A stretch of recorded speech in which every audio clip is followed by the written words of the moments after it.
कि देखिए विपक्ष की तरफ से तो हंगामे के पूरे आसार है, लेकिन कहीं ना कहीं सूत्र ये भी कह रहे हैं कि टीडीपी हो या फिर जेडीयू हो, इनकी तरफ से बिल की कॉपी मांगी गई है। यानी एनडीए अपने घटक दलों को भी मना रहा है क्या? देखिए, सरकार की ओर से सभी वो तैयारी की जा रही है जिससे कि जो बिल है आसानी से सदन के अंदर पारित कर लिया जाए। लेकिन सरकार का यह निकल जो केंद्रीय मंत्री थे किरण रिजिजू को सामने आते हैं तो उनका साफ तौर से कहना होता है कि कुछ लोग इसको लेकर भ्रमित कर रहे हैं। उन्होंने इशारा किया कि जब सीए कानून आ रहा था तो उस समय भी लोगों ने भ्रमित किया था और आज फिर उसी तरीके से वो लोग भ्रमित कर रहे हैं। ये जो कानून आया जा रहा है वो लोगों की भलाई के लिए होगा, इसमें किसी का किसी तरीके से नुकसान नहीं होगा। ये वही लोग हैं जो सीए कानून आ रहा था उस समय लोगों को कह रहे थे कि आपकी नागरिकता छीन ली जाएगी, पर ऐसा कुछ नहीं हुआ। आज जब वक्फ अमेंडमेंट बिल लाया जा रहा है सदन के अंदर तो आज वही लोग हैं और लोगों को भड़का रहे हैं। लेकिन इस बिल से लोगों को ही फायदा होगा। जिस तरीके से जो संपत्तियों को लेकर बात उन्होंने कहा, इससे किसी की संपत्ति को किसी भी तरीके की नुकसान नहीं होगा। हमने देखा कि किस तरीके से बिशप के द्वारा लोग वहां सहमति जताई गई, तमाम लोगों ने बिल को लेकर अपनी सहमति जताई है, लेकिन उनको सरकार की ओर से बिल्कुल गणेश देखना होगा कि क्या होता है जब ये टेबल पर वक्फ संशोधन बिल रखा जाएगा। बहुत बहुत शुक्रिया हमारे साथ जुड़ने के लिए। तो देखिए, वक्फ बिल को लेकर घमासान मचा हुआ है, लेकिन मोदी सरकार ने साफ कर दिया है कि संसद के इसी सत्र में वक्फ बिल को पेश किया जाएगा। वक्फ बिल को पास कराना मोदी सरकार के लिए किसी चुनौती से कम नहीं है, क्योंकि all India Muslim personal law board समेत पूरा विपक्ष बिल का विरोध कर रहा है। रिपोर्ट आपको दिखाते हैं।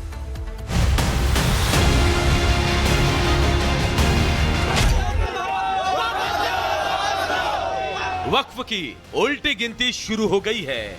बस कुछ घंटों का इंतजार है जब वक्फ बिल देश की संसद में पेश होगा और वक्फ बोर्ड इतिहास बन जाएगा। लेकिन उसके पहले बीजेपी अपने सहयोगियों से वक्फ बिल पर साथ देने की अपील कर रही है। सहयोगियों को मनाने की जिम्मेदारी राजनाथ सिंह और गृह मंत्री अमित शाह को सौंपी गई है।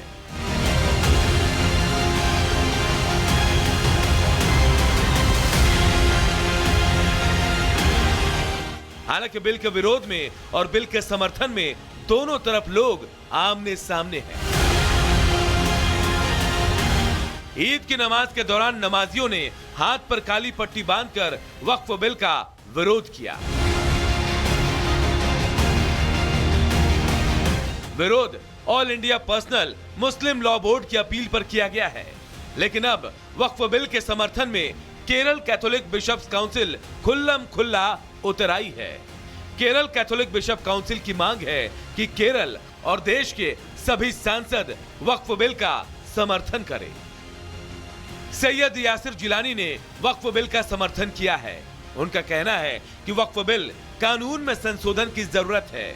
वक्फ संशोधन बिल गरीब मुसलमानों के हक के लिए आ रहा है। वहीं सपा सांसद जियाउर रहमान बर्क ने वक्फ बिल का विरोध करते हुए कहा कि देश के 40 करोड़ मुसलमानों के हकों को छीनने वाला बिल है। वक्फ जो संशोधित होकर बिल आ रहा है वो गरीब मुसलमानों के हक के लिए आ रहा है।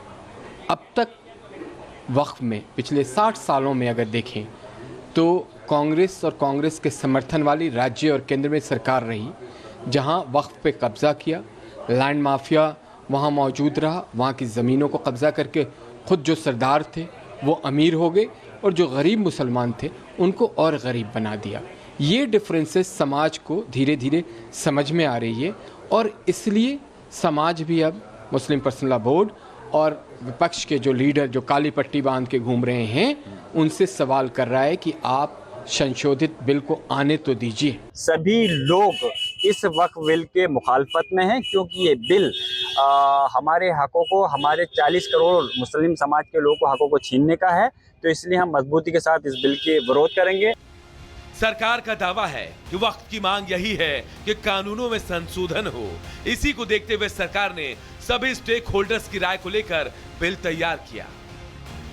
वक्फ बिल में जो जरूरत चीज है, जो लोगों का भला के लिए, गरीब मुसलमानों के लिए, महिलाओं के लिए और पिछड़े वर्ग जो है मुसलमानों में उनके लिए और सब के लिए वक्फ अमेंडमेंट बिल का प्रावधान किया जा रहा है। केंद्रीय मंत्री किरण रिजिजू ने विपक्ष पर आरोप लगाया कि विपक्ष मुस्लिम समाज को उकसाने और भड़काने की कोशिश कर रहा है। मोदी सरकार का दावा है कि वक्फ बिल पास होने के बाद किसी भी मस्जिद या धार्मिक स्थल पर कोई खतरा नहीं होगा, लेकिन कांग्रेस का यही कहना है कि वक्फ बिल का विरोध करे। जो वक्फ विधेयक है वो हमारे संविधान पर एक सीधा आक्रमण है, सीधा आक्रमण है, हमारे संविधान के बुनियादी संरचना के खिलाफ है, पर वो बुलडोज किया जा रहा है। हम बिल्कुल विरोध करेंगे, सारी विपक्ष की पार्टियां विरोध करेंगे। और सवाल ये है जेडीयू क्या करेगी, टीडीपी क्या करेगी, जो अपने आप को सेक्युलर पार्टी कहते हैं। वक्फ बिल को लेकर कोई कंफ्यूजन ना हो, इसके लिए पीएम मोदी ने केंद्रीय गृह मंत्री अमित शाह और रक्षा मंत्री राजनाथ सिंह को गठबंधन में सहयोगियों के साथ बातचीत करने को कहा गया है। दरअसल टीएमसी और जेडीयू दोनों ने सरकार द्वारा लाए जा रहे संशोधनों की कॉपी मांगी है। Bureau report, republic Bharat. वक्फ बिल को लेकर के सरकार में हलचल बढ़ गई है और कल लोकसभा में पेश हो सकता है बिल के समर्थन के लिए सरकार एक्टिव है, ये सूत्र बता रहे हैं। अमित शाह, राजनाथ सिंह पार्टियों से बात कर रहे हैं। सूत्रों का कहना है कि बीजेपी ने अपने सहयोगी दलों से भी संपर्क करना शुरू कर दिया है। लगभग 14 संशोधन है जो इसमें किए गए हैं और इसी के साथ वक्फ बिल को पेश करने की जो कवायद है वो तेज हो गई है। कल लोकसभा में पेश ये बिल हो सकता है। सूत्रों के हवाले से ये जानकारी आ रही है कि बिल के समर्थन के लिए सरकार भी पूरी तरीके से एक्टिव नजर आ रही है। केंद्रीय गृह मंत्री अमित शाह और राजनाथ सिंह पार्टियों से बात भी कर रहे हैं, ये जानकारी मिल रही है। और भले ही कुछ लोग अपने फायदे के लिए वक्फ बिल के विरोध में लाउड स्पीकर बजा रहे हो, लेकिन कुछ लोग ऐसे हैं जो ये मानते हैं कि बिल पारदर्शिता लाएगा। सुनिए अजमेर दरगाह नसरुद्दीन चिश्ती का वो बयान। विरोध करना सहमति है, सहमति जो है वक्फ का जहां तक मैटर है। आज हालांकि ये दिन नहीं है, ईद उल फित्र का दिन है। आपने पूछा सवाल, विरोध और समर्थन ये डेमोक्रेसी का एक पार्ट है। सहमति है, सहमति भी डेमोक्रेसी का एक पार्ट है। कोई कॉन्स्टिट्यूशन तरीके से, संवैधानिक तरीके से अगर कोई प्रोटेस्ट करता है तो करे, कोई दिक्कत नहीं है। लेकिन जहां तक वक्फ का मेरा मानना ही है कि वक्फ में अमेंडमेंट की जरूरत है। देखिए, वक्फ का मतलब ये कतई ये नहीं है कि लोग ये कह रहे हैं कि मस्जिदें छीन जाएंगी, खानकाएं छीन जाएंगी, कब्रिस्तान छीन जाएंगी। ये कहना गलत है। हो सकता है कुछ सेक्शन से उनको प्रॉब्लम हो, ये असहमति, ये डेमोक्रेसी का पार्ट है।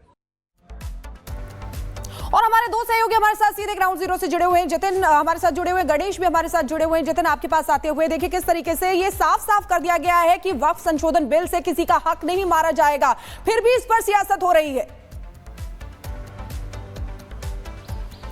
आज बिल्कुल देखिए, और इसी सियासत को खत्म करने के लिए या यूं कह लें कि सोल्यूशन निकालने के लिए कवायद की जा रही है और अमित शाह और राजनाथ सिंह को उसकी जिम्मेदारी दी गई है। अब वो अपने जो सहयोगी दल हैं, जो कि एनडीए के सहयोगी दल हैं, जेडीयू और पीडीपी, इन पर सबसे बड़ी निगाहें सबकी है कि इनका रुख क्या रहने वाला है। हालांकि जगदम्बिका पाल की अगुवाई में ये जो बिल है, जो रिपोर्ट है, वो कहीं ना कहीं जो स्पीकर है उसको सौंप दी गई थी। उसके बाद से इस बात को लेकर चर्चाएं थी, क्योंकि उस जेपीसी की जो पूरी कमेटी गठन किया गया था उसके अंदर पीडीपी और जेडीयू के लोग भी शामिल थे, तो कहीं ना कहीं उनकी सहमति के तौर पर इसको देखा जा रहा है। लेकिन 2 दिन का समय ही अब शेष है। अगर कल बिल जो है वो पेश कर दिया जाता है और उसके बाद 2 ही दिन का समय शेष रह जाएगा और दोनों ही सदन में इसको पास करवाना होगा, चाहे वो लोकसभा और राज्यसभा हो। लोकसभा में एनडीए के तमाम जो घटक दल है वो इसको लेकर अपना समर्थन जो है वो देंगे, वो बिल्कुल क्लियर है और उसी को लेकर बातचीत की जा रही है। लेकिन राज्यसभा में काफी चैलेंजिंग रहने वाला है। चैलेंजिंग इस हिसाब से क्योंकि क्षेत्रीय पार्टियों का एक तरीके से दबदबा कह लीजिए, या क्षेत्रीय पार्टी सबसे ज्यादा राज्यसभा में